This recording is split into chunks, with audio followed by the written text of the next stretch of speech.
Subscribe कीजिए। मेरे प्यारे आका सल्लल्लाहु ताला अलैहि वसल्लम के प्यारे दीवानों, दिल की अतः गहराइयों से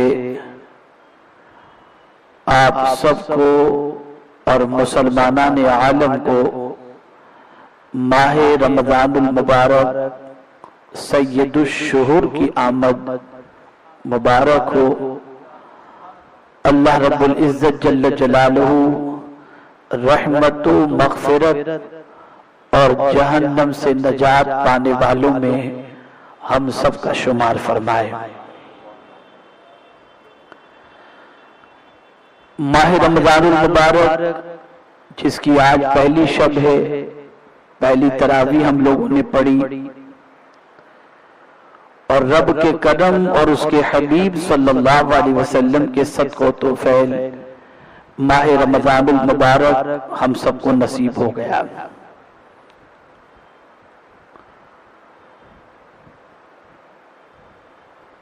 यकीनन बहुत सारे मुसलमान माह रमजान शरीफ की तैयारी 2 दिन पहले शुरू करते हैं, 3 दिन पहले शुरू करते हैं और आखिर तक माह रमजान शरीफ की तैयारियों में मसरूफ रहते हैं। और फिर 29 की बात आए तो कहते हैं यार आज चांद न हो, कल चांद हो जाए तो और बेहतर है कि एक दिन और हमें मिल जाएगा। ऐसी सोच होती है। लेकिन आकाए करीम सल्लल्लाहु ताला अलैहि वसल्लम कब से माह रमजान की तैयारी करते थे? क्या 1 दिन पहले से, 2 दिन पहले से, 3 महीने पहले से? नहीं, 2 महीने पहले से हुजूर रमजान की तैयारी में लग जाते थे। और इसीलिए सरकार सल्लल्लाहु ताला अलैहि वसल्लम ने दुआ रजब का चांद देखकर जो फरमाई वो यही तो है, अल्लाहुम्मा बारिक लना फी रजब व शाबान व बल्लिगना रमजान। आप इससे अंदाजा लगा सकते हैं कि ये माह मुबारक कितनी अजमत वाला महीना है और कितनी बरकत वाला महीना है कि जिसकी तैयारी आकाए करीम सल्लल्लाहु ताला अलैहि वसल्लम माह रजब से शुरू फरमा दिया करते। और आकाए करीम सल्लल्लाहु अलैहि वसल्लम ने एक बार सहाबाए किराम अलैहिमुर रिदवान से रमजान की फजीलत पर इरशाद फरमाया तो यूं फरमाते हैं कि अगर तुम्हें मालूम हो जाए कि माह रमजान कितने बरकत वाला महीना है तो तुम चाहोगे कि 6 महीने रमजान रहे। इससे आप अंदाजा लगा सकते हैं कि ये माह मुबारक कितनी अजमत वाला और कितनी बरकत वाला है। एक सवाल जहन के अंदर गर्दिश करता रहता है और आलमी सतह पर अब ये बात कही भी जाती है और किसी हद तक सही भी है कि अगर हम 30 साल पीछे चले जाएं तो मस्जिद में नौजवान नजर नहीं आते थे। उम्रा करने वालों की इतनी बड़ी तादाद नहीं होती थी,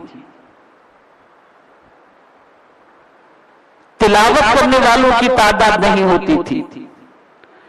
लेकिन आज कोई मस्जिद शायद ऐसी हो जो माह रमजानुल मुबारक में खचाखच भरी न दिखाई देती हो। नमाजी बढ़ गए, रोजेदार बढ़ गए, हज करने वाले बढ़ गए, उम्रा करने वाले बढ़ गए, ज़कात देने वाले बढ़ गए। यहां तो इजाफा ही इजाफा नजर आता है। लेकिन पहले के हाजी और आज के हाजी में बड़ा फर्क है। पहले अगर कोई मसला आपस में मुसलमानों का होता और कोई कहता कि हाजी साहब से पूछ लो, जो हाजी साहब फैसला फरमा दे वो मंजूर, तो उस हाजी साहब की बात मान ली जाती कि हाजी है ये गलत नहीं कहेंगे। लेकिन आज जरा मुश्किल मसला है। सवाल एक ज़हन के अंदर उभर रहा है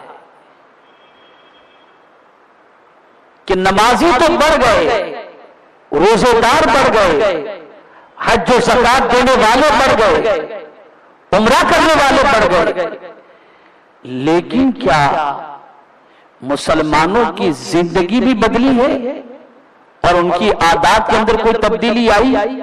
تو اے رسول اعظم صلی اللہ تعالی علیہ وسلم کے دیوانوں، نماز پڑھنے کے باوجود بھی مسلمان بے حیائی کرتا دکھائی دیتا ہے، گناہ کرتا دکھائی دیتا ہے، برائی کرتا دکھائی دیتا ہے، اللہ کی نافرمانی کرتے دکھائی دیتا ہے، اللہ کے رسول صلی اللہ علیہ وسلم کی نافرمانی کرتے دکھائی دیتا ہے، نماز پڑھنے کے باوجود بھی۔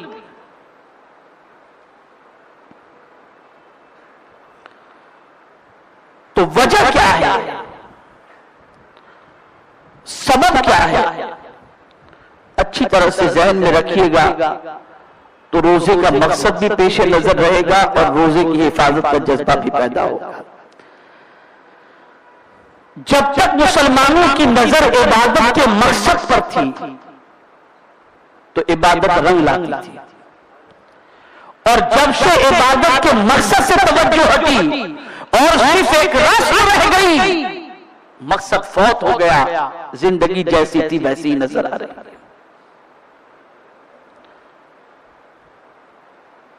ہم نے کب نماز اس طریقے سے پڑھی کہ اس نماز کی وجہ سے ہم اپنی نگاہوں کی حفاظت کریں گے، اپنے وجود کی حفاظت کریں گے اور اپنے آپ کو بے حیائی اور بری باتوں سے روکیں گے۔ ہمارے ویڈیو کو لائک شیئر ضرور کریے۔